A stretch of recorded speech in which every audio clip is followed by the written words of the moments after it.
Okay, so we've entered an adult client. Now we're going to go ahead and enter a child client, and we're going to pretend this child is coming in with the adult that we entered earlier. So I'm going to click on client, new child. And again, so whether a survivor is entered as an adult or child client, it's probably 98% of the time, maybe even 99, determined by their age. 18 and up get entered as adults, younger minors get entered as children. But it's more about their experience, their victimization experience. You may have a minor victim who experienced violence directly. In that case, you can enter them as adults. Or you may have a dependent child who's over the age of 18, maybe not much, and they're coming in with 40 or 50-year-old mom into an emergency shelter. If they're a child witness, you might enter that 18-year-old as a child. That's probably less common, but it's still, you could still do that.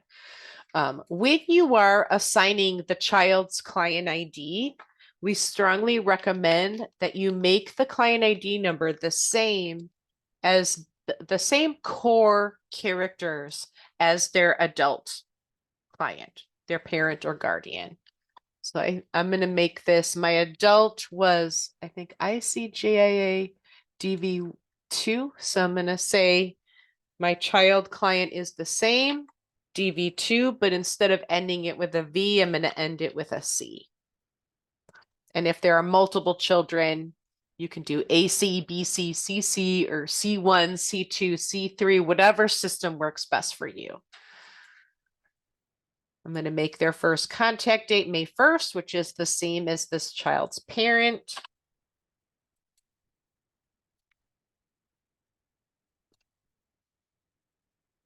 Race, ethnicity. There are a few fields that are different for children. Custody is one of them. So you want to indicate who has custody of this child. And then who the child lives with. That's also unique to child clients. And their highest grade level they've completed. And these two boxes about DCFS, if there is any open DCFS case of any kind on this child, you'd want to check that. DCFS investigation is if there is an abuse or neglect investigation open for this client. Benefits for child clients are the same as adults, so I'm not going to go over that. As are special needs. Behaviors. This is a unique section to only child clients.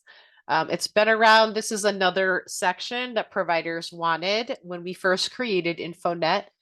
And you simply enter what types of behaviors this child was displaying near the point where they first came in for services.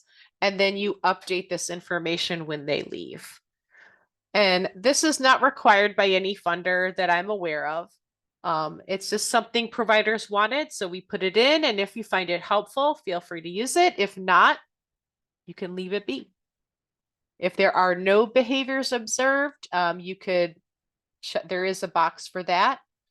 And for the optional fields, not just in this section, but throughout InfoNet, I try to drive home the most important thing is consistency.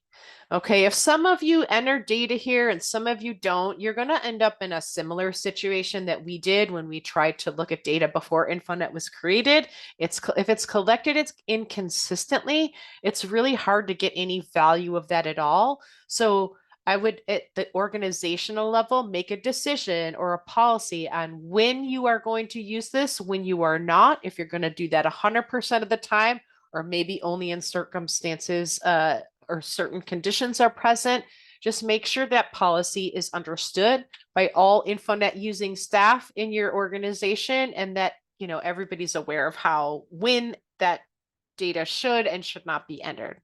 Then you'll be able to get something out of it. Because if it's not consistent, it's just going to waste your time that could be better spent doing other things.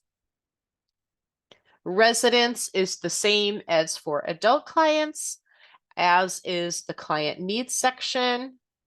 So I'm going to skip over this and program enrollment. Okay, so everything else is the same.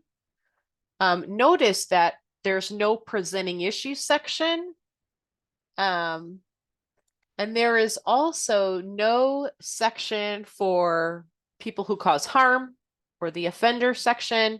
And there's also nothing for the child's interaction with healthcare and legal system. So if you wanted to document those kinds of data points on this child, you would want to enter them as an adult.